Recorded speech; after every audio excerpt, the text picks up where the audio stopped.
झूमर झूमर के नाच और संगी भाग हमारे अब जागत है। आज के सुघर बेराम जम्मू सगा मनन के सुआगत है।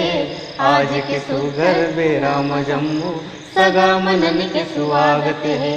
झूमर झूमर के जय जोहार, जय छत्तीसगढ़ संगवारी हो। मैं ठालदास साहू, आप अतक दिन तक के लोक सांस्कृतिक संस्था चंदनी गोंदा में देखत सुनत रहे हो। और बहुत बढ़िया बात आपला जानकारी में रख दो कि आज ऐसे संस्था हमारे बीच में खुलत है, राग अनुराग। एकर डायरेक्टर जी है हेमलाल कौशल, नवीन देशमुख जी, नरेश भैया, नरेश यादव जी है। आप एमला देखो एक कॉमेडियन के रूप में।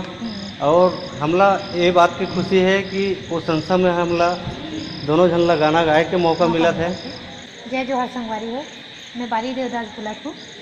आज मैं जो कुछ भी हूँ श्रद्धेय खुमान लाल साहू जी के से हूँ। मैं जो कुछ भी सीखी हूँ छोटे मतलब पहली तो गीत संगीत के बारे में उतना जानकारी नहीं रही से कतको संस्था में गया मैं, लेकिन सही चीज़ ला मैं वाकई में का चीज़ होते गीत संगीत है ला चंदनी गोंदा में जाके मैं सीखे हूँ।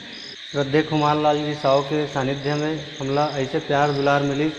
और रहा सवाल गीत संगीत, सर जी के रहते हमला ऐसे सीखे पर मिली। जिन आज लोग हमला गाना गात सुना थे देखा थे। जानते हैं।